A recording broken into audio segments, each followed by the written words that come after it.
देखिए, जो वक्त का मौजूदा जो गुरु होता है उसकी ज़रूरत पड़ती है। मैं आपको एक एग्जांपल बताता हूँ। मान लीजिए हम बीमार हैं और पहले किसी डॉक्टर से या वैद्य से इलाज करवाते थे, और अब वो वैद्य या डॉक्टर इस दुनिया में नहीं है और हम उसका गुणगान करते रहे, जी मुझे तो उस डॉक्टर से आराम था, मुझे उस डॉक्टर से आराम था, और किसी अच्छे डॉक्टर को ना दिखाएं, तो उसका कोई बेनिफिट होगा? इसलिए जो वक्त का गुरु होता है, मौजूदा गुरु होता है, उसकी ज़रूरत हमेशा थी। लोग माने या ना माने, आप एग्जाम्पल ले लो। आप फिर जो जिस डॉक्टर से इलाज करवाते थे और वो डॉक्टर अब नहीं है, उसका आप गुणगान करो ना, आप अगर घर पे ठीक होते हो तो। हम मान लेते हैं कि गुरु की, मौजूदा गुरु की कोई ज़रूरत नहीं होती। तो इस जिंदा राम का क्या अर्थ है और ये क्यों बोला जाता है, जबकि और जगह हमने कहीं नहीं सुना?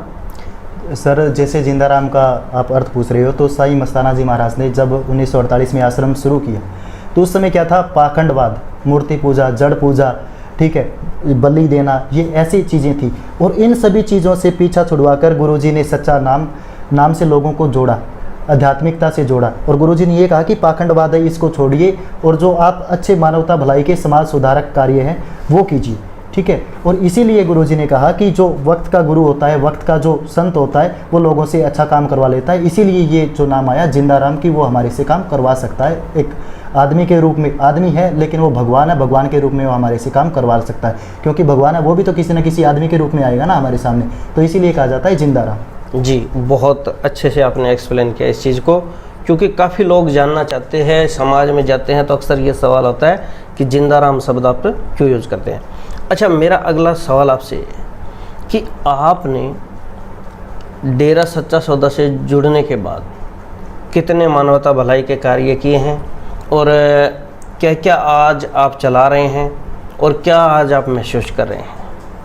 देखिए, डेरा सच्चा सौदा के साथ जुड़ने के बाद हमने, जैसे आर्मी के लिए ब्लड डोनेशन होता है, ठीक है, हर 3 महीने के बाद हम ब्लड डोनेट कर सकते हैं।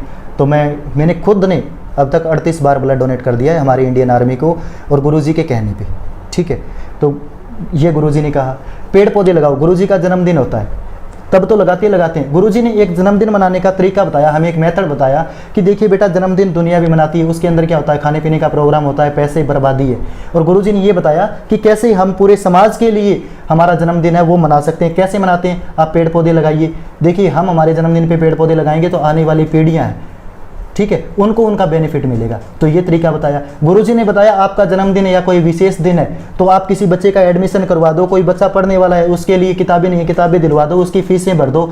कोई भी लड़की है उसकी शादी नहीं हो पा रही है, उसकी शादी करवा दो। कोई आर्थिक रूप से कमजोर है उसकी मदद कर दो। तो गुरुजी ने जन्मदिन का एक जो मायने, जन्मदिन शब्द है, इसके मायने बदल दिए। तो ये गुरुजी के जुड़ने के कारण ही संभव हुआ है, वरना हमें पता ही ना होता कि जन्मदिन पे भी इतने अच्छे काम कर सकते हैं। किन्हीं बच्चों को पढ़ाना, उनकी फीसें भरना, पेड़ पौधे लगाना, ब्लड डोनेशन करना। तो अगर गुरुजी ना होते तो हम शायद समाज के लिए इतना कुछ ना कर पाते। ये करें, कुछ नहीं किया हमने समाज के लिए, थोड़ा सा किया है, पर किया गुरुजी के कारण है, लगे हुए हैं हम गुरुजी के कारण।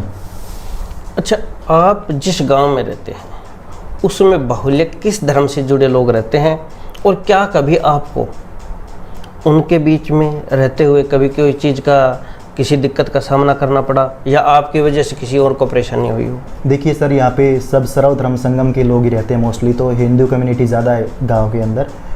सब लोग भाईचारे से मिलजुल कर रहते हैं, और हम भी उनके जितने प्रोग्राम होते हैं उधर जाते हैं, वो भी आते हैं।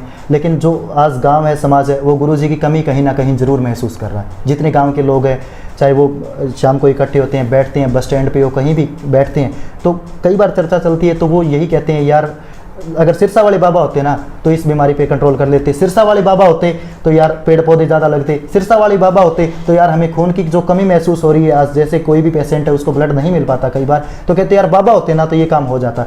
तो देखिए, इस गांव के लोग हैं जो पढ़े लिखे शायद थोड़ा सा कम होंगे, लेकिन वो भी महसूस कर रहे हैं कि हमारा समाज है गुरुजी के कारण, यहाँ ना होने के कारण काफ़ी पीछे है, और गुरुजी समाज को सुधार सकते हैं, उनकी कमी महसूस होती है।